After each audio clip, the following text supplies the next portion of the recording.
During this video segment, I want to give you an overview of the rollover feature in Curriculum Track.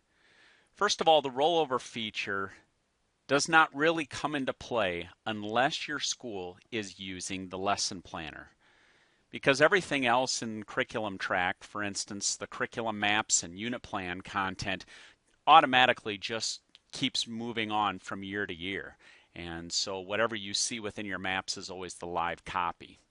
Whereas with Lesson Planner, each year teachers will want to take those lessons that they have in their lessons database and attach those to the new school year calendar. To find out more about this support, it's in the Lesson Planner support documents. And if I scroll down to the bottom, there's the school year rollover for Lesson Planner schools. And so what I want to do now is give you the overview itself. It's basically a three-step process. And as it says here, step one, the new school year rollover is the process that will initiate the steps below. So in other words, before you can do step 2 and 3, step 1 has to be performed. And basically the year rollover, in other words, indicating to Curriculum Track and in more detail, the lesson planner, that the previous school year is done and now we want to get ready for the next school year. That's really what we're talking about with the rollover feature. And what we do is we do that for all of our schools that use Lesson Planner automatically on or around July 15 of each year. And we realize that's going to work for most of you, especially the schools in this United States. Just about all those schools have summer breaks, so it seems like the middle of the summer is a really good time to do that rollover. However, there are many international schools that have a break between their two school years at a different time. So you can define that date any date you want. However, if you choose to use a date other than July 15, you'll actually have to do the rollover itself, which I'll show you in a bit. It's very, very easy to do, so don't be alarmed by that. But if July 15 works good, I would leave it at that and just have us do that process for you. It's just one less thing for you to worry about. If you want to have a date other than July 15, as it says here, contact support@curriculumtrack.com. Let us know that you'd like to have a different rollover date. Indicate what that date will be each year, February 12 or whatever the date might be. And we'll put it in our system so that you get reminders with links to do that process. So let's take a look at what that looks like if you were going to do this manually on your own. Again, if you're okay with July 15, you can kind of just watch this next step, but you won't have to do it. So for this, we're going to go ahead and take a look at this school here called ABC Organization. And they are a school that indicated a date different than July 15. And in fact, if I go to Toolbox Utilities, I can see that it looks like they're indicating that they want the rollover to take place on June 1 of each year. And once we initiate that, they can change that on their own in the future. Again, if you have July 15, don't worry about this step. What will happen then is on June 1, and until they actually do the rollover, when they log in, so today I'm doing this video on June 16, so it's after June 1, I log into Curriculum Track and it has a reminder here saying, hey, you have to do this new school year rollover. And you can read this text here. Basically, it's saying what happens with this rollover. And if I click here, it actually, what that really did is it just went to Toolbox Utilities. Has some of the same information. It says if you want to use a different date, you can change it here. But ultimately, what we're doing is we're just taking the teachers and courses from the previous year and recreating those for the new school year, keeping those the same. You can still go in and adjust those and say, okay, now this teacher teaches this course. I do that after the rollover. So the rollover is going to take everything as is from the previous year, and that's probably going to be 90-95% accurate. Also what happens is for the lesson planner, it will take the dates attached to the lessons from the previous school year and clear those out. Before I do this, let me quick show that to you. If I go to the lessons database right now, and let's choose Algebra 1, notice that I have dates attached. So each of these lessons is attached to dates. Looks like December 1, 2, 3, and so forth. If I want to look at the weekly planner, I could do that. Let's go back to December and notice that sure enough, they are attached to dates. When I do the rollover, it's going to take those dates out because we want to get ready for the next school year. So again, when you come here as an admin, only your curriculum admin folks will see this. They can click on this, and let's go ahead and do that rollover right now. So now it says that 7 classes were rolled over. If I want to see a list of those, I could click here, and what that does is it downloads a file, an HTML file, where I can see those classes. Okay, so that all looks good, and which teachers are teaching those. Now notice if I go to the lessons database, there's a note here saying you need to attach these to new school year dates. We'll come back to that in a bit. But what I would like to show is if I look at the classes, notice there's no dates attached to them. And if I would go to the weekly planner, we would find that our weekly planner is now empty for the next school year. So going back to the support page, what we just did is step 1. If you are okay with doing this on July 15, you can ignore step 1 because we'll take care of it for you. So now let's move on to step number 2. After the rollover feature has been completed, and we're going to have individual videos for these that you can look at, but I'm just trying to give you a big overview right now. After this has been completed, you'll need to define your no school days.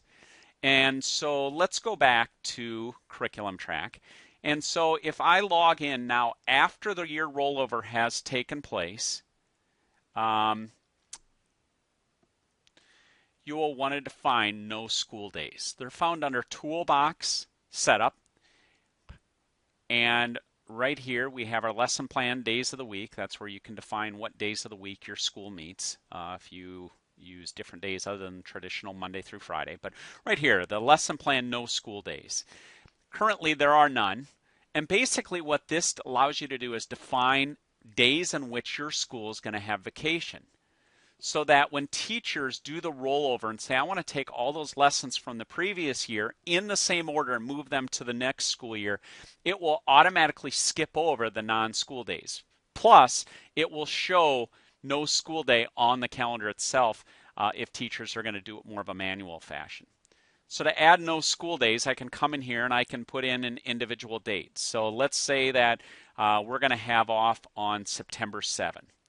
And if it's just a single day, you can leave this N blank. However, if it's a range, for instance, like if you want to put in Christmas break, and so let's say our Christmas break is going to be from the 21st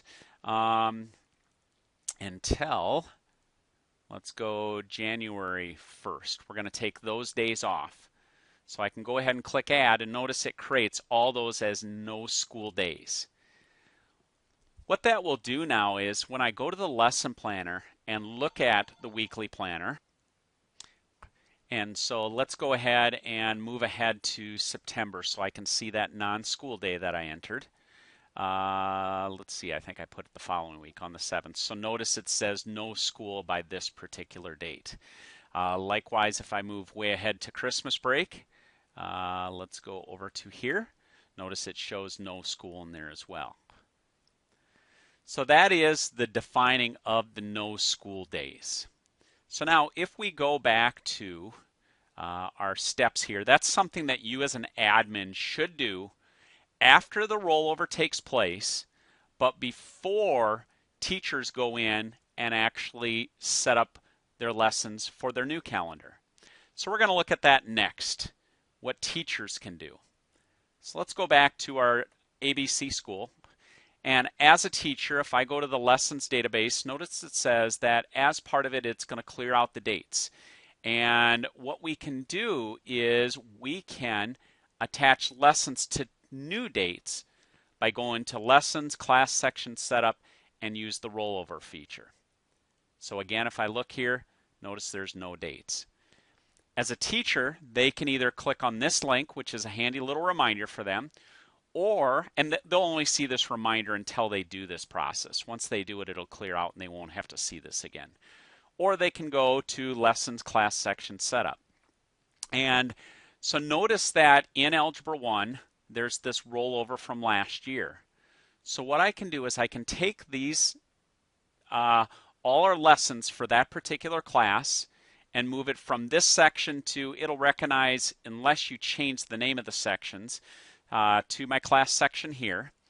And I can define my first date. And remember, it'll keep the lessons in the same order as what they were the previous year.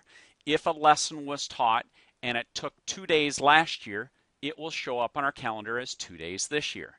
It automates that process for you. So let's say that our first day of school here is going to be on September 1.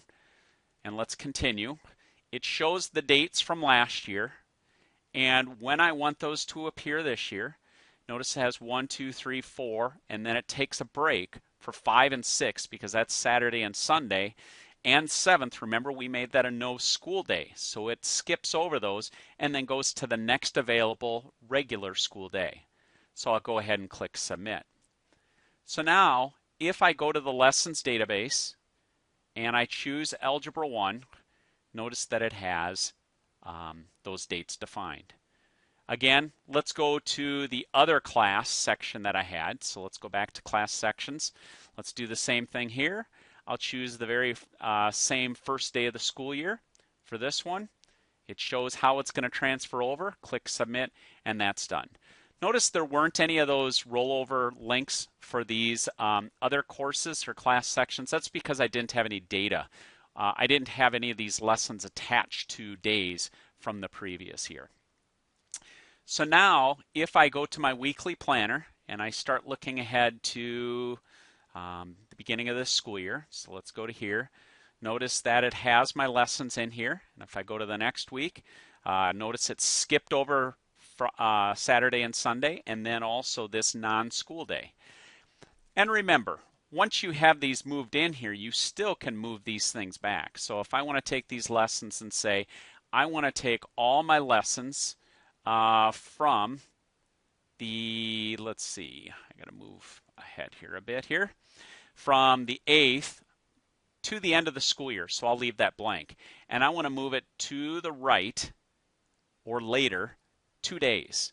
So I'll move those lessons and notice it moved those. So you can very easily move these lessons. If I change my mind and say I meant to only do 1 day, I can very easily take these again and say I want to move everything back to the left 1 day and so forth.